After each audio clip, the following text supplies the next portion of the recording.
Hello everyone, अस्सलाम वालेकुम। दोस्तों, जैसे कि हम लोग प्रीवियस ईयर के क्वेश्चन पेपर की प्रैक्टिस कंटिन्यूअसली कर रहे हैं। आज फिर मैं 15 क्वेश्चन आपके सामने डिस्कस कर रहा हूँ। इससे पहले मैंने बहुत सारे ईवीएस के और इंग्लिश पैडागोजी के क्वेश्चन रिकॉर्ड करके प्लेलिस्ट में सेव किए हैं।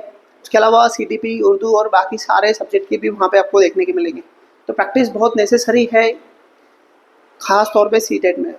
सीटेट का जो सिलेबस है वो 70% हम किताबें पढ़ के करते हैं और 30% हमें पेपर से ही समझना पड़ता है। इसलिए पेपर बहुत बेहद ज़रूरी हो जाते हैं। तो आज हम लोग फिर 15 क्वेश्चन डिस्कस करेंगे ईवीएस के। मैं आपको समझाने की कोशिश करूँगा। पहला क्वेश्चन है यहाँ पर आपके सामने ये वाला, फर्मेंटेशन इज़ कन्वर्जन ऑफ।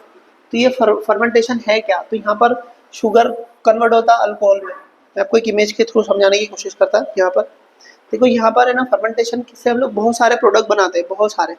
तो एक प्रोडक्ट है उसमें से अल्कोहल। तो ये एक तरह की एक केमिकल प्रोसेस है जिसमें एंजाइम एक रोल प्ले करते हैं। यहाँ पर आप क्या करेंगे, शुगर, मतलब शुगर से रिलेटेड जो भी फूड प्रोडक्ट होंगे आपके, जो जो भी है शुगर से रिलेटेड, तो अगर आप उसमें यीस्ट, यीस्ट क्या है? ये फंगस, ये फंजाई की एक जमात है फंगस की। तो जैसे ही यीस्ट उसमें मिक्स करेंगे तो इनके अंदर में एक प्रोसेस होंगी और वो प्रोसेस के बाद में तैयार होगा अल्कोहल। इसको फर्मेंटेशन बोलते हैं। तो शुगर से अल्कोहल तैयार करने की जो प्रोसेस है उसको फर्मेंटेशन बोलते हैं। फर्मेंटेशन से बहुत सारे प्रोडक्ट तैयार कर सकते हैं, किए जाते हैं, जैसे कि ढोकला वगैरह आपने देखा होगा, और भी बहुत सारे डेयरी प्रोडक्ट बहुत सारे हैं। तो मैं स्पेशली एक लेक्चर लेके इसको डिटेल में आपको समझाऊंगा विथ इमेज और सारी प्रोसेस। बस आप इतना आंसर समझ लो कि यहाँ पर ये क्या है। हम क्या करते हैं, शुगर से कन्वर्ट करके अल्कोहल बनाने की एक प्रोसेस है। हम लोग इसमें यीस्ट मिक्स करते हैं, उसके बाद में ऑटोमेटिकली अल्कोहल तैयार हो जाता है। तो इसको बोलते हैं फर्मेंटेशन की प्रोसेस। हम लोग इसको डिटेल में डिस्कस करेंगे, आप लोग बने रहिए। उसके बाद में नेक्स्ट क्वेश्चन यहाँ पर ये डायरेक्शन के बारे में पूछा है। यहाँ पे देखो, मैं आपको थोड़ा समझा देता हूँ इसके बारे में, और बहुत सारी चीज़ें ध्यान में रखने जैसी वो भी समझा दूंगा। Your house is located X, आपका घर एक्स पे लोकेटेड है, and the book shop is located at Y, और आपको जाना है बुक शॉप पे किताबें खरीदनी है, तो वहाँ जाना है, तो है वहाँ पे। Although the market is just opposite, जो मार्केट है वो आपके अपोजिट है, घर के सामने है, but you can not go straight because the busy highway और बैरियर, मतलब इधर से घर है और सामने उसकी बुक स्टॉल है, सीधा जा नहीं सकते क्योंकि हाईवे है और बैरियर है बीच में। बैरियर, जो बीच का डिवाइडर रहता है ना, उसको बैरियर बोलते हैं। तो डिवाइडर है बीच में, तो आप सीधा नहीं जा सकते। So you first go 100 metre north. तो पहले आप क्या करेंगे, 100 मीटर नॉर्थ जाएंगे। तो मान लो आप यहाँ पे है, तो नॉर्थ मतलब ऊपर रहता है। मैं आंसर निकालने के बाद में इसको कैसे सॉल्व करते हैं वो बताता हूँ आपको। तो यहाँ पर ये 100 मीटर हम लोग नॉर्थ चले गए। उसके बाद में then cross 50 metre long zebra cross which is due to west. अब उसने क्या किया, 50 मीटर का जेब्रा क्रॉस किया जो कि वेस्ट में है, तो वेस्ट इधर आ गया, ये 50 हो गया। Okay, finally he reach book shop at Y which is 150 metre south. अब वो 150 मीटर साउथ है, मतलब यहाँ से आपको सीधा नीचे आना पड़ेगा 150 with the respect of book shop, मतलब बुक शॉप के रिस्पेक्ट में the direction of house at X is. तो देखो ये वाई। तो अब जब भी आपको जिसके रिस्पेक्ट में पूछेगा तो याद रखना उसको आपको क्या करना है। अब किसके रिस्पेक्ट में पूछा, हम लोग यहाँ से शुरुआत किए थे, एक्स से, यहाँ से एक्स से शुरुआत किए थे हमने, एक्स से, और ये यहाँ पे वाई है, वाई पे हम पहुँचे। तो वो वाई के कंटेक्स्ट में, वाई क्या है, बुक शॉप है, तो वाई के कंटेक्स्ट में पूछ रहा, तो जिसके भी कंटेक्स्ट में पूछेगा वहाँ पे प्लस का साइन मारने का। उस प्लस का साइन मारने के बाद में आपको समझ में आएंगे कि ये एक्स की डायरेक्शन कौन सी है। तो ये एक्स की डायरेक्शन है, तो ये कौन सी डायरेक्शन होगी, ये होगी नॉर्थ, और ये ईस्ट, सॉरी नॉर्थ वेस्ट। तो नॉर्थ वेस्ट आपका आंसर रहेगा। देखो, ड्रॉ करते टाइम कुछ चीज़ें क्लियर रखने की। देखो, आपके हाथ में पेपर रहेगा, जब आप पेपर सॉल्व करेंगे तो आपके सामने ये मान लेते ये पेपर है और आप ड्रॉ करेंगे उस पर, ये पूरा पेपर है और आप डायरेक्शन ड्रॉ करेंगे, तो आपको वो बोलेगा कि ये देखो, कभी भी नॉर्थ डायरेक्शन ऊपर रहती है आपके पेपर के, नॉर्थ का हिस्सा, और साउथ नीचे रहेगा, और आपका जो दावा हाथ है उधर वेस्ट रहेगा, वेस्ट, और सीधा हाथ है उधर ईस्ट रहेगा, ईस्ट रहेगा। तो कैसे याद रखेंगे इसको, ईस्ट सूरज निकलता सीधे हाथ से, ऐसे भी याद कर सकते हैं। ईस्ट से सूरज निकलता, तो सूरज जो निकलता है वो सीधे हाथ से निकलता है, तो ईस्ट से निकलता है सूरज। ईस्ट किधर है, सूरज सीधे हाथ पे है, ऐसे भी याद रख सकते हैं इसको। बाकी नॉर्थ आपको याद रहेगा, साउथ और वेस्ट ऑटोमेटिक याद रहेगा। ठीक है। तो उसके हिसाब से यहाँ पे क्या करो, अपना डायरेक्ट जो भी डायग्राम है ड्रॉ करना है वो ड्रॉ कर दो। डायग्राम ड्रॉ करते टाइम आपको कुछ चीज़ें याद रखनी है। देखो अगर आपने 100 मीटर इतना चूज किया था यहाँ पे 100 मीटर, तो ऑब्वियसली फिर 50 मीटर तो कम से कम इससे छोटा आना चाहिए और 150 इससे थोड़ा बड़ा आना चाहिए। तो ये सब ध्यान में रखकर ही ड्रॉ करना कि आप जो पहली स्टार्टिंग की जो डायरेक्शन चूज कर रहे हो तो कितनी कर रहे हैं, उसके कंपेयर में बाकी जो फासला है वो देखने की कोशिश करना, वरना डायरेक्शन चूकने की कोशिश करते हैं। और एक बात याद रखना, किसके रिस्पेक्ट में पूछ रहा हूँ ये बहुत जरूरी है। जिसके रिस्पेक्ट में पूछ रहा हूँ वो याद रखना, क्योंकि हम लोग ना गलती कर देते हैं, यहाँ बहुत बार स्टूडेंट गलती करते हैं। रिस्पेक्ट टू बुक स्टॉप बोल रहा हूँ, बुक स्टॉप के रिस्पेक्ट में। तो बुक स्टॉप जिसके रिस्पेक्ट में पूछा है वहाँ प्लस का साइन मारने का, और फिर जो पूछा है उसकी डायरेक्शन आपको आसानी से समझ में आएगी। तो ये तरीका है इसको ऐसा सॉल्व करने का। और बहुत सारी चीज़ें हम लोग स्पेशल लेक्चर में डिस्कस करेंगे इसको। तो अभी के लिए हमारा आंसर क्या रहेगा, नॉर्थ वेस्ट, मतलब सेकंड नंबर का आंसर रहेगा अपना। ठीक है, हम लोग बढ़ते आगे, नेक्स्ट क्वेश्चन की तरफ बढ़ते।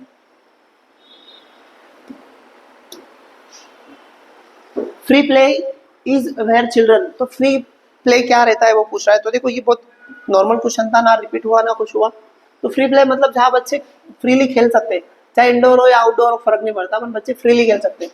तो इसलिए इसका आंसर क्या है, ये वाला, दोनों जगह, आउटडोर और इंडोर दोनों जगह बच्चा क्या करता है, फ्रीली प्ले कर सकता। ठीक है, विदाउट रिस्ट्रिक्शन उसको बोलते हैं। ये सब बाकी लॉजिकल है और कोई इसमें कोई लॉजिक भी नहीं है, और ना ही ये सब क्वेश्चन पूछता है बार बार, तो इसलिए सिर्फ इसको इतना समझ लो। अगला क्वेश्चन है, sprouting in seeds can take place in the absence of. Sprouting कैसी होती है मैं आपको समझाता हूँ, थोड़ा सा इसको थोड़ा समझ लेते। जर्मिनेशन की प्रोसेस की बात कर रहे हैं। तो स्प्रूटिंग मतलब क्या होता है, ये सीड है आपका, ये सीड है, तो यहाँ पे ये जो स्प्रूट हो रहा है मतलब ये सीड क्या क्या होगा, ये ये जो ये फूड है ना, यहाँ जर्मिनेशन की प्रोसेस होगी, मतलब ये अनस्टेबल होगा और यहाँ से क्या होगा, एक शॉट डाउनवर्ड जाएगा पहले, डाउनवर्ड, और एक शॉट बाद में अपवर्ड जाएगा। इसके बाद में रूट्स तैयार हो जाएंगे, रूट्स, और बाद में इसके क्या होगा, इसका स्टेम और लीफ तैयार हो जाएंगे, जो पूरा पूरा का पूरा पेड़ तैयार हो जाएगा। तो जो जर्मिनेशन की प्रोसेस है उसके लिए देखो, ये पूरी तरह से क्या होगा, ये जमीन के अंदर सीड चला गया। तो इसके लिए क्या चाहिए, पहले तो गर्मी चाहिए, नमी, नमी बोलते हैं उसके लिए, टेम्परेचर चाहिए, टेम्परेचर चाहिए, गर्मी चाहिए, मॉइस्चर भी चाहिए, मॉइस्चर चाहिए, और पानी, वाटर, ये सब चीज़ें जर्मिनेशन के लिए चाहिए। लाइट के एब्सेंट में होता है, देखो अंदर है तो क्या लाइट आएगा, यहाँ पे अंदर है ना जमीन के, तो लाइट ही नहीं आ सकती। तो लाइट के एब्सेंट में ये प्रोसेस होती है जर्मिनेशन की। ठीक है, तो जर्मिनेशन के लिए फिर एक बार बता रहा हूँ किस चीज़ की टेम्परेचर लगेगा, टेम्परेचर, थोड़ी गर्मी चाहिए, थोड़ा मॉइस्चर लगेगा, मतलब मॉइस्चर मतलब पानी लगेगा, और वाटर लगेगा, और एयर भी लगेगी उसको, एयर, ये सब चीज़ें की रिक्वायरमेंट लगती है अंदर जर्मिनेशन प्रोसेस को। इसमें और क्या सवाल पूछता है आपको, स्टेप, इसके जो स्टेप है ना उस पर भी सवाल पूछेगा, कौन कौन से मैं आपको समझा देता। देखो बच्चों यहाँ पर, देखो यहाँ पर है ना, आप जब सीट इसके अंदर सीट डाल देंगे, ये वाला सीट, तो मैं थोड़ा सीट को यहाँ बनाता हूँ, ऐसा कुछ ऐसा सीट रहता, उसके अंदर यहाँ पे एम्ब्रॉय रहता थोड़ा सा। तो देखो इसमें पहला जब ये रप्चर होगा, मतलब आप क्या करेंगे, इसको जमीन में डालेंगे, तो इसमें नमी पैदा होंगी, गर्मी होंगी, टेम्परेचर रहेगा, वो सारी फेवरेबल कंडीशन रहेगी। तो ये रप्चर होगा और इसका पहला शॉट, यहाँ से पहला शॉट डाउनवर्ड जाएगा, डाउनवर्ड, जिससे रूट्स तैयार होते हैं, रूट्स डाउनवर्ड जाएगा, और उसके बाद में फिर एक अपवर्ड शॉट जाएगा, मतलब यहाँ से दूसरा शॉट जाएगा अपवर्ड। तो इसके बाद में लीफ और स्टेम तैयार होते हैं। देखो अब यहाँ पे देखो, ये यहाँ पे क्या हुआ, रप्चर हो गया, एक पहला रूट्स तैयार हुए, फिर बाद में एक शॉट ऊपर गया, जिसका बाद में लीफ और ये स्टेम तैयार हुआ। ठीक है, तो ये प्रोसेस याद रखो, इसकी जर्मिनेशन की प्रोसेस में पहले डाउनवर्ड मतलब रूट्स ग्रो होते हैं, और बाद में उसका स्टेम वगैरह सब रूट होता। तो ये सब चीज़ें याद रखो। ठीक है, तो यहाँ पर किस एब्सेंस क्या चाहिए, किसके एब्सेंस में होगा, यहाँ पे एब्सेंस चाहिए सनलाइट, उसके लिए एयर चाहिए रहता, मॉइस्चर चाहिए, मॉडरेट टेम्परेचर भी चाहिए, ये सब चीज़ें चाहिए, तभी जर्मिनेशन की प्रोसेस मुकम्मल होती है, और वो जो सीड है, एम्ब्रॉय है, वो रप्चर होगा, और फिर वहाँ पे आगे उसकी प्रोसेस बढ़ेगी।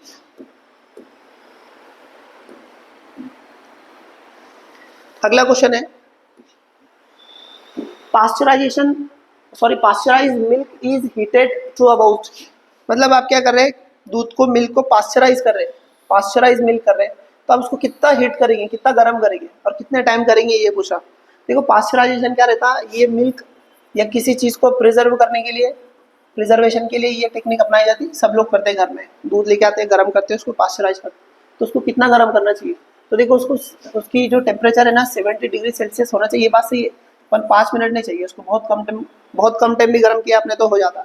तो ये 70 डिग्री सेल्सियस चाहिए और 15 से 30 सेकंड के लिए आपने इसको गर्म करना चाहिए, काफ़ी है। जैसे आप इसको इतना करते हैं तो इसमें की जो जर्म्स है या फिर जो बैक्टीरिया जो उसको खराब करेंगे, स्पॉइल करेंगे, वो क्या होंगे, मर जाएंगे। ये मर जाएंगे तो क्या होगा, दूध ठीका रहेगा ज़्यादा दिन। आप ज़्यादा दिन मतलब 24 घंटे यूज़ कर सकते हो, खराब नहीं होता, क्योंकि उसमें जो बैक्टीरियल एक्टिविटी है, स्पॉइलिंग की एक्टिविटी ना, वो बंद हो जाती है, क्योंकि वो जो जर्म्स है या बैक्टीरिया है वो किल हो जाते हैं, मर जाते हैं गर्म करने से। इसलिए पास्चराइजेशन करके मिल्क को प्रिजर्व किया जा सकता है। Based on the physical characteristics pumpkin plant can be classified. तो फिजिकल कैरेक्टरिस्टिक के हिसाब से जो पम्पकिंग है ना, पम्पकिंग मतलब कद्दू बोलते हैं इसके, हमारे महाराष्ट्र में, मराठा में इसको डांगर भी बोलते हैं। कद्दू बोलते हैं या डांगर बोलते हैं या पम्पकिन बोलते हैं। तो ये क्या है, ये क्रीपर है। क्रीपर मैं समझाता हूँ आपको क्या है ये सब चीज़ें, हम थोड़ा इमेज के थ्रू समझने की कोशिश करेंगे इसको। देखो बच्चों, ये देखो हर्ब रहते हैं, हर्ब बहुत छोटे रहते हैं।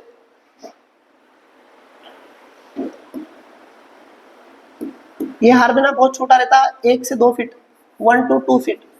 जो हमारे घर में सब्जी पाला रहते ना, वो रहते, और इसका स्टेम वाटर ही रहता, और इसके फाइबर रूट्स रहते, छोटे छोटे फाइबर रूट्स। ठीक है, इसको बोलते हैं हर्ब्स। इसकी लाइफ भी बहुत कम रहती, जैसे आपके जो भाजी हम ना, पालक हुआ, मेथी हो गया, और बहुत सारे है उसमें। हर्ब में आता है आपका लहसुन, प्याज, ये सब हर्ब में आते हैं, जो ज़्यादा बड़े नहीं रहते, छोटे छोटे रहते। उसके बाद में श्रब आते हैं। श्रब क्या रहता है, मल्टीपल स्टेम रहते हैं, उसको एक से ज़्यादा स्टेम रहते हैं, और ज़्यादातर थोर नहीं रहते, थोर नहीं रहते, उनको कांटे रहते, और इनकी हाइट भी ज़्यादा नहीं रहती, इनको बोलते हैं श्रब, मल्टीपल स्टेम को। ट्री आपको पता ही है, अच्छा रहता, 50 मीटर तक बड़ा रहता। उसके लिए ये ब्रांचेस रहेंगे, फ्रूट्स लगेंगे, स्टेम रहेगा, और रूट्स रहेंगे। इसके रूट्स दोनों टाइप के रहते हैं, टैप रूट्स भी रहते हैं और फाइब्रस रूट भी रहते हैं। उसके बाद में आता क्रीपर। क्रीपर मतलब क्या रहेगा, जो जमीन पे बेल, जिसको हम लोग आमतौर में बेल बोलते हैं गाँव में, बेल। पर ये बेल क्या रहेंगी, जमीन पर फैल जाने वाली रहेंगी, इसको बोलते हैं क्रीपर। जमीन पर पूरी फैल जाएंगे, और इसको बड़े बड़े फल लगते हैं, जैसे तरबूज हो गया, खरबूज हो गया, पम्पकिन हो गया, क्योंकि ये अगर ऊपर जाएंगे तो इतने बड़े बड़े फल उस पर लग नहीं पाएंगे। तो कुदरत ने अपना एक निज़ाम बनाया है इसके लिए, तो उसको क्रीपर बोलते हैं। जो जमीन पर बेल फैल जाती है ना, उसको क्रीपर बोलते हैं। और क्लीम्बर मतलब किसी चीज़ पर वो सहारा लेकर ऊपर जाती है ना, तो उसको क्लीम्बर बोलते हैं। जैसे अंगूर होते हैं और बहुत सारे हैं, लौकी हो गया, तुरई बोलते हैं जिसको, वो भी हो गया। तो बहुत सारी चीज़ें हैं जो क्लीम्बर की कैटेगरी में है। ठीक है, तो यहाँ पर क्या रहेगा, ये एक क्रीपर की कैटेगरी में आएगा पम्पकिन। अगला क्वेश्चन देखते हैं। Reading by touching and feeling with finger is use by the people who are unable to. मतलब कौन से लोग रीडिंग करते, टच करके उसको फील करके रीडिंग करते हैं। सबको मालूम है ब्लाइंड करते हैं, है ना, टच करके करेंगे जो ब्लाइंड है, उसको बेल, जो ब्लाइंड पर्सन है वो करेंगे। ये इसको बोलते हैं ब्रेल स्क्रिप्ट। ठीक है, अगला क्वेश्चन देखते हैं। The process of cooling due to the evaporation is slow when the area of the water surface contact with the atmosphere।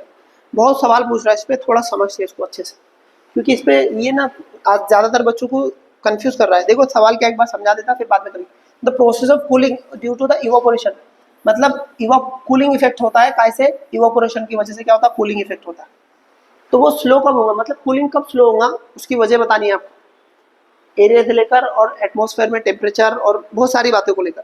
पहले कंसेप्ट को समझ लेते हैं, फिर बाद में आंसर करेंगे इसका। देखो इवापोरेशन कब होता है, ये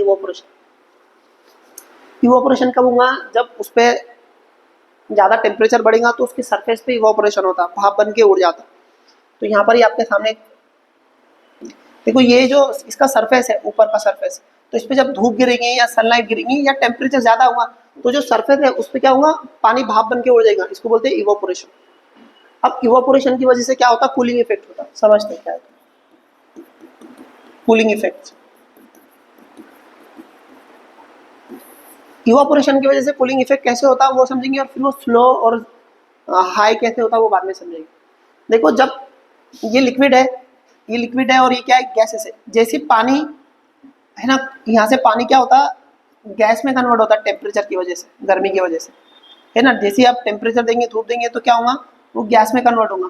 तो ये क्या करेगा, अपनी लिक्विड वाली स्टेज से कन्वर्ट होकर गैस में जाएगा।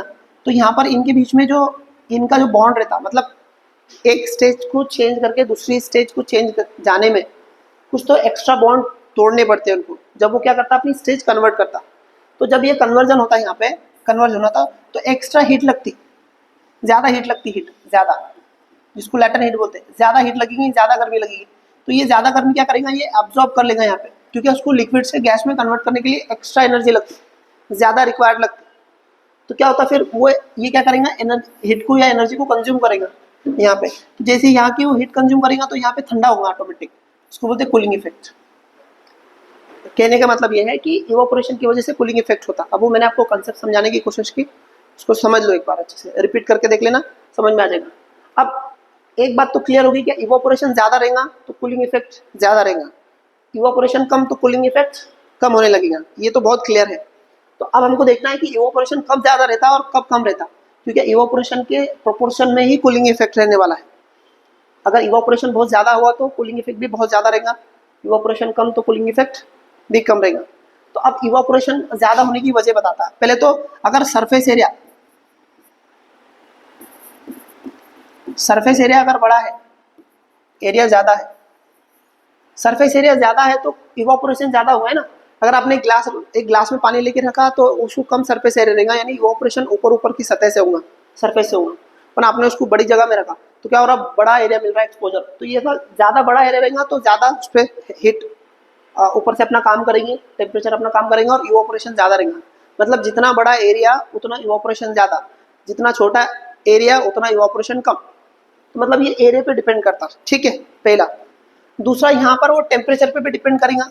टेम्परेचर देखो, ये टेम्परेचर की बात सबको समझ में आती है। अगर टेम्परेचर ज़्यादा रहेगा तो इवापोरेशन ज़्यादा रहेगा, टेम्परेचर कम रहेगा तो इवापोरेशन कम रहेगा। तो क्लियर है, सबको समझ में आता है। उसके अलावा एक और कंसेप्ट आती है, ये जो इलाका है, ये वाला इलाका है, ये वाला, तो यहाँ पे मॉइस्चर कितना है, मॉइस्चर। अगर मॉइस्चर ज़्यादा रहेगा तो जो सनलाइट है ना वो अपनी धूप ये पानी तक नहीं पहुँचेंगे, बीच में ही वो क्या करेगा, मॉइस्चर गर्मी को एब्जॉर्ब कर लेगा। अगर यहाँ पे मॉइस्चर बहुत ज़्यादा है ये इलाके में तो क्या करेगा, ये धूप को इधर ही रोक लेगा, मॉइस्चर एब्जॉर्ब कर लेगा ग्रीन हाउस गैसेस की तरह। तो ये धूप की जो शिद्दत है या इंटेंसिटी है वो पानी तक पहुँचेगी नहीं यहाँ तक, क्योंकि बीच में क्या करेगा, उसको एब्जॉर्ब कर लेगा कौन, मॉइस्चर। तो मतलब मॉइस्चर ज़्यादा रहेगा तो इवापोरेशन कम हो जाता, मॉइस्चर कम हुआ क्या इवापोरेशन ऑटोमेटिकली बढ़ जाता।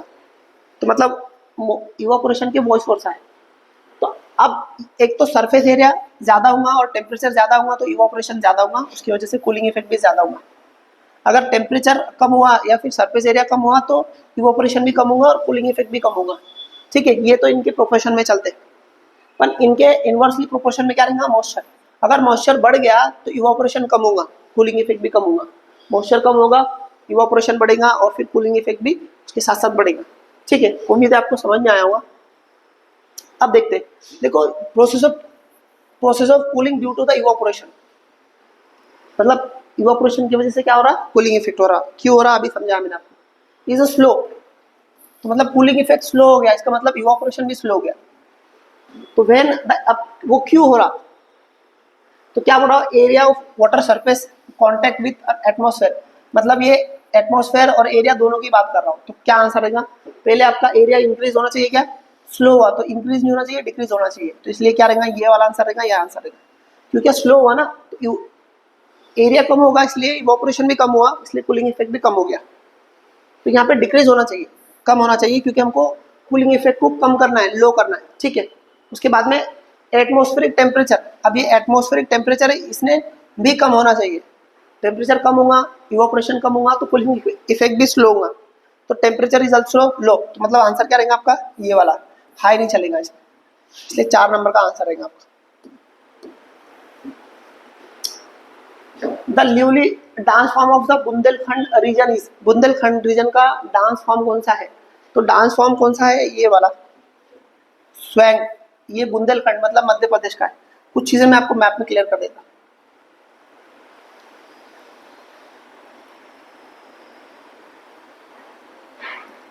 देखो मध्य प्रदेश बुंदेलखंड इलाका कौन सा है, तो ये वाला इलाका है जिसको बुंदेलखंड बोलते हैं। ये वाला जो दिख रहा है मध्य प्रदेश का, ये वाला, तो इसमें कुछ यूपी भी आ जाता है और कुछ राजस्थान का हिस्सा भी आ जाता है ना।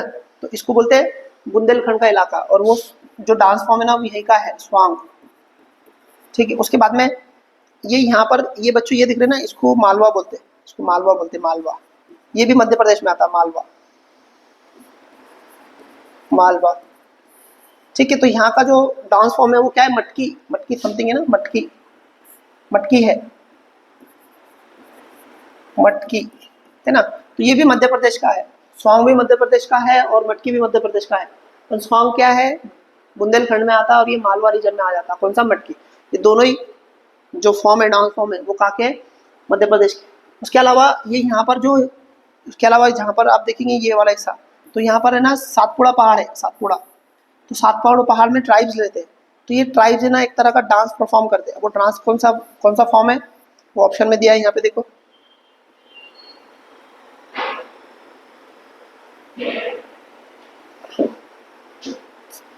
अभी कौन सा है यहाँ पे, अभी ऑप्शन में देखेंगे अपन क्या नाम है उसका। तो ये यहाँ का है,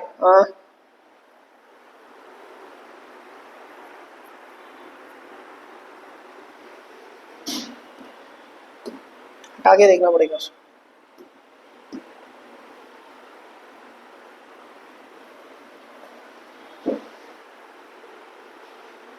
हाँ, भगोरिया। जो भगोरिया है ना, वो डांस फॉर्म का है, वो आपका जो सातपुड़ा पर्वत की जो रेंजेस है वहाँ का है। मतलब भगोरिया भी मध्य प्रदेश और महाराष्ट्र में आता दोनों, ठीक है। जो सातपुड़ा है वो दोनों की बाउंड्री पर है, इसलिए क्या रहेगा, ये भगोरिया डांस फॉर्म भी कहाँ का रहेगा, मध्य प्रदेश की बाउंड्री का है, मतलब महाराष्ट्र का। और उसके बाद में महाराष्ट्र का लावनी, ठीक है। तो ये आपको समझ में आ गया होगा। इसको छोटा करते हैं और जाने देते हैं इसको साइड में। तो हमारा जो क्वेश्चन था वो क्या था कि बुंदेलखंड का डांस फॉर्म कौन सा था, तो वो था स्वाग। अब मटकी कहाँ का है, मैंने आपको बताया कि मालवा रीजन जो है मध्य प्रदेश का, वहाँ का है। भंगोरिया जो डांस फॉर्म है वो महाराष्ट्र और मध्य प्रदेश की बाउंड्री पे जो सातपुड़ा पर्वत रेंज है ना, वहाँ के आदिवासियों का डांस फॉर्म है। उसके बाद में लावनी महाराष्ट्र का है, बहुत फेमस है, सबको पता ही है।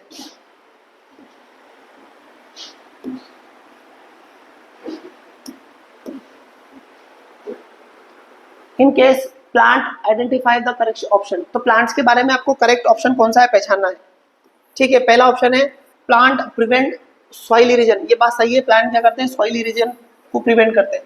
जितने जंगल रहेंगे, बारिश का पानी गिरेगा तो जो पानी बहेगा, तो वो पानी से क्या होगा, पानी बहेगा ना, तो पहले तो पानी को रिटार्ड रहेगा, मतलब एक तरह का बैरियर क्रिएट करते हैं प्लांट्स। और उसकी जो रूट्स रहती है ना, वो सॉइल को बहुत पक्का पकड़ के रखती है, पुख्ता। तो इसलिए आसानी से सॉइल मिट्टी से निकल कर जाती नहीं, बह कर जाती नहीं। इसलिए सॉइल इरोजन प्रिवेंट करने का बहुत अच्छा तरीका है कि जंगल लगाओ ज़्यादा से ज़्यादा।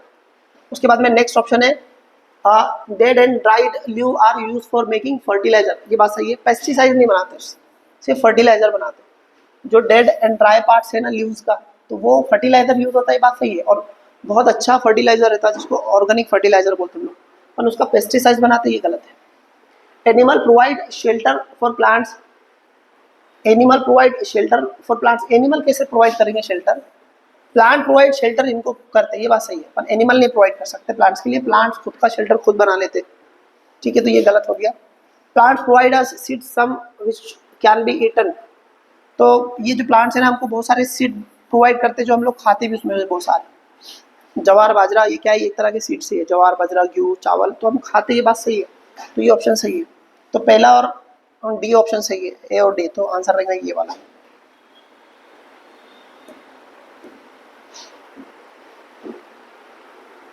Parts of plants and their role are mention below. Plants का क्या, जो प्लांट्स के जो अलग अलग पार्ट्स है वो और उनका रोल है ना, वो मेंशन किया गया नीचे। आपको कौन सा सही है वो बताना है। पहला है root connected the plant to leave. जो रूट रहते हैं वो प्लांट को लीव से कनेक्ट करते हैं, ऐसा बिल्कुल नहीं। पत्ते ऊपर रहते हैं और रूट्स नीचे रहती, तो कोई इनके बीच में कोई तालमेल नहीं। Fruit help in pollination. Pollination fruit से नहीं होता, फ्लावर से होता। जो फ्लावर है उससे पोलिनाइजेशन होता है, इसको रिप्रोडक्शन बोलते हैं, सेक्सुअल रिप्रोडक्शन या असेक्सुअल रिप्रोडक्शन होता है। तो वो पोलिनेशन कहाँ से होता, फ्लावर से होता, फ्रूट से बिल्कुल नहीं होता। Flower are the productive part of the plants, ये बात सही है। फ्लावर क्या है, प्रोडक्टिव रिप्रोडक्टिव पार्ट्स है, इसी से सीड तैयार होते हैं, इसी से फल तैयार होता है, और फिर बाद में उसी बीज को, उसी सीड को और उसी बीज को लेकर हम नया फिर से प्लांट बनाते हैं। तो ये बात सही है। लीव सपोर्टेड, देखो ये आंसर आ गया उसको।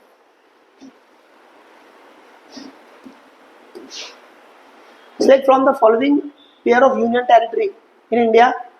मिजोरम स्टेट है, मिजोरम क्या है? स्टेट है। लक्षद्वीप यूनियन टेरिटरी है, ये बात सही है, पर मिजोरम क्या है? स्टेट है। झारखंड भी स्टेट है, छत्तीसगढ़ भी स्टेट है, लद्दाख है, पौंडीचेरी, हाँ ये दोनों क्या यूनियन टेरिटरी है।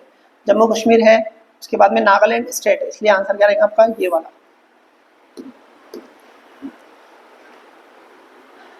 इन कल्चरल फेस्टिवल श्रुति वोर और ट्रेडिशनल साड़ी, श्रुति ने क्या किया? एक ट्रेडिशनल साड़ी कल्चरल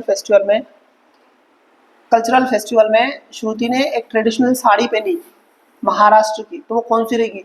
तो वो ट्रेडिशनल साड़ी है नववारी, ये बहुत फेमस महाराष्ट्र की साड़ी का फॉर्म है। ठीक है, बनारसी आपको मालूम है यूपी की है, उसके बाद में कलमकरी ये आंध्र प्रदेश की है, आंध्र प्रदेश। देखो एक कलमकरी है और एक है पोचमपल्ली, तो पोचमपल्ली तेलंगाना की, याद रखना, पोचमपल्ली तो ये कहाँ की है? तेलंगाना की। ठीक है, और ये किसकी होगी? ये महाराष्ट्र की होगी। और जमदनी ये बंगाल की। ठीक है, याद रखो नाम, बार बार सवाल पूछेंगे इस पर। As per the prohibition of child marriage act, मतलब जो prohibition of child marriage act 2006, मतलब पहले भी बना, इसको अमेंडमेंट करके बनाया गया है। तो minimum age marriage in India, तो मिनिमम एज क्या है? तो सबको मालूम है, अगर लड़का है लड़की है तो 18 साल, और लड़का है तो है ना बॉयज, तो 18 साल की गर्ल्स होनी चाहिए और 21 साल का बॉय होना चाहिए, ये बात सही है। हाल ही में अभी ये भी एज बढ़ाने पे काफ़ी चर्चा चल रही है, तो हो सकता है बढ़ाया जा सके। तो अभी तो कोई ऐसा कानून पास हुआ नहीं, पर इसको लेकर काफ़ी चर्चा है। ठीक है, तो ये लगभग 15 क्वेश्चन हमने डिस्कस किए अभी, मैंने आपको सारे समझाने की कोशिश की है, और ऐसे ही क्वेश्चन पूछेंगे आपको, तो बहुत मुश्किल सवाल नहीं आते। इसके बाद में इसके ही यही पेपर के पेडागोजी के मैं बस कल रिकॉर्ड करके डालूंगा। आप डेली 15 क्वेश्चन देखते रहिए, और वीडियो को शेयर भी कीजिए बाकी तक। व्यू बहुत कम आ रहे हैं स्पेशली मेरे लेक्चर्स को, उसके साथ साथ जो सब्सक्रिप्शन का बटन है उसको भी दबाइए, प्रेस कीजिए उसको। हम लोग मिलेंगे नेक्स्ट वीडियो में, तब तक के लिए इजाज़त दो। आप लोगों के कुछ भी सवाल है, anything regarding the CTT examination, आप कमेंट में मेंशन कर सकते हैं, मैं उसको कोशिश करूँगा कि आंसर करूँ उसको। कोई भी प्रॉब्लम है आपको, किसी भी तरह की प्रॉब्लम है, तो आप कमेंट कर सकते हैं। मैं अगर जेन्युइन प्रॉब्लम है तो उसको वीडियो बना के या फिर वहीं पे उसको करेक्ट करने के लिए कोशिश करूँगा। मिलते हैं फिर नेक्स्ट वीडियो में, तब तक के लिए इजाज़त दो, बाय बाय, अल्लाह हाफिज़।